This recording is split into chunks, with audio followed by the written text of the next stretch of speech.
Bismillahirrahmanirrahim. Assalamualaikum warahmatullahi wabarakatuh.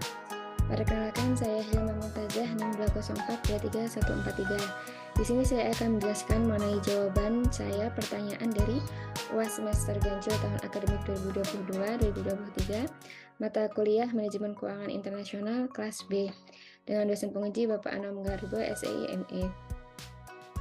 Langsung saja pertanyaan yang pertama. Lakukan penelusuran literatur untuk dapat menjelaskan apa yang dimaksud dengan arbitrase internasional dan kekuatan pasarnya seperti apa yang dapat memaksa perubahan suku bunga dan kurs nilai tukar. Jawaban dari saya nih, arbitrase internasional adalah penyelesaian sengketa melalui pihak ketiga yang netral. Nah, arbitrase ada yang terlembaga, ada pula yang bersifat sementara. Sedangkan tadi yang poin kedua, kekuatan pasarnya seperti apa yang dapat memaksa perubahan suku bunga dan kurs nilai tukar, yakni hubungan antara nilai tukar dan suku bunga. Salah satunya dapat dilihat dari teori paritas suku bunga atau interest rate parity. Teori paritas suku bunga mengasumsikan bahwa investasi finansial yang digerakkan oleh perbedaan tingkat suku bunga antar negara akan mendorong perubahan nilai tukar. Dengan asumsi perfect capital mobility, jika tingkat bunga luar negeri lebih besar dibandingkan tingkat bunga dalam negeri, maka mata uang domestik akan terdepresiasi sebesar perbedaan tingkat bunga tersebut, begitu pula sebaliknya. Lanjut ke pertanyaan kedua, yakni coba Anda jelaskan proses terjadinya inflasi, kemudian telusuri informasi dan jelaskan bagaimana nilai tukar berkontraksi terhadap inflasi, serta bagaimana proses nilai tukar mempengaruhi tingkat suku bunga. Jawabannya ini, inflasi terjadi karena uang beredar di masyarakat lebih banyak dibanding yang dibutuhkan. Ketika jumlah barang tetap, sedangkan uang yang beredar meningkat 2 kali lipat, maka bisa terjadi kenaikan harga-harga hingga 100%. Lalu poin yang kedua, telusuri informasi dan jelaskan bagaimana nilai tukar berkontraksi terhadap inflasi, serta bagaimana proses nilai tukar mempengaruhi tingkat suku bunga. Yakni inflasi berpengaruh secara negatif, artinya peningkatan nilai inflasi akan menurunkan pergerakan rupiah. Berpengaruhnya inflasi terhadap pergerakan rupiah karena inflasi yang meningkat secara mendadak tersebut juga memungkinkan terreduksinya kemampuan ekspor nasional negara yang bersangkutan, sehingga akan mengurangi supply terhadap valuta asing di dalam negerinya. Inflasi yang tinggi juga mendorong masyarakat untuk menaikkan simpanan di bank untuk berinvestasi dalam kurs US dollar yang dapat menjadikan berkurangnya supply terhadap valuta asing.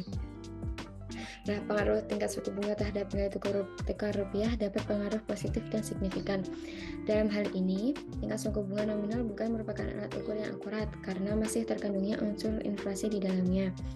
Adanya pengaruh suku bunga dengan pergerakan nilai tukar rupiah dengan pengaruh yang positif. Artinya, setiap kenaikan tingkat suku bunga Bank di Indonesia akan meningkatkan pergerakan nilai tukar rupiah. Berpengaruhnya tingkat suku bunga terhadap pergerakan rupiah karena ketika suku bunga dalam negeri meningkat sementara suku bunga luar negeri tetap, maka minat investor untuk menanamkan modalnya di dalam negeri semakin tinggi.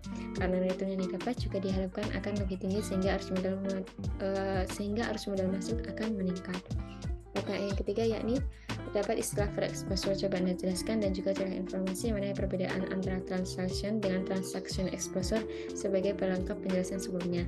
Jawabannya yakni forex exposure adalah suatu risiko yang akan dihadapi oleh perusahaan sebagai akibat perusahaan atau fluktuasi kurs falas.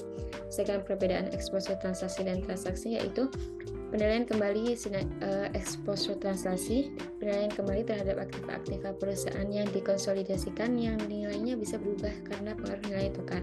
Sedangkan kalau exposure transaksi, yakni risiko yang berhubungan dengan sensitivitas perjanjian satuan arus kas perusahaan dalam mata uang asing untuk tingkat perubahan nilai tukar yang diukur dengan mata uang perusahaan domestik. Lanjut ke pertanyaan yang keempat, yakni exposure transaksi dalam keuangan internasional memiliki risiko. Coba Anda jelaskan bentuk risiko yang dihadapi oleh negara akibat adanya exposure transaksi. Kemudian apa yang harus dilakukan oleh perusahaan multinasional dalam mengantisipasi risiko tersebut. Kita jelaskan dengan contoh kasus, yakni exposure yang terjadi karena perusahaan memasuki kontrak tertentu yang kemudian memunculkan sejumlah nilai uang yang rentan terhadap perubahan perusahaan ini. Contohnya, seorang importir Indonesia membeli barang dari Amerika Serikat senilai 1 juta US dollar dan pembayarannya dilakukan 3 bulan mendatang. Pada saat ini kurs dolar adalah 10.000 dolar, namun kurs rupiah 3 bulan mendatang adalah 12.000 dolar. Maka importir harus menyediakan rupiah lebih banyak. Sebaliknya, jika kurs US dollar menguat pada 3 bulan mendatang, maka importer tersebut akan memperoleh keuntungan. Jadi apabila nilai rupiah melemah, maka importer akan mengalami kerugian. Semakin besar pelemahannya, maka semakin besar kerugian yang diderita. Akan tetapi, apabila nilai rupiah menguat, maka importer tersebut akan memperoleh keuntungan karena menyediakan rupiah dalam jumlah yang sedikit. Lalu bagaimana mengatasinya? Ya, ini ada teknik kontekstual, ya ini ada forward dan futures hedge, money market hedge, risk shifting, precision, dan lain sebagainya.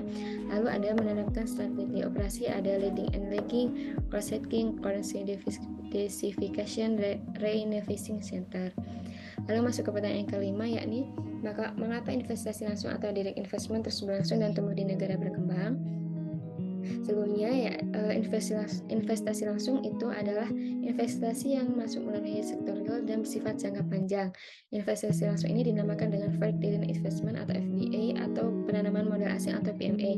Secara individu atau parsial, variable gross domestic product atau GDP berpengaruh positif terhadap masuknya FDI negara berkembang di kawasan ASEAN.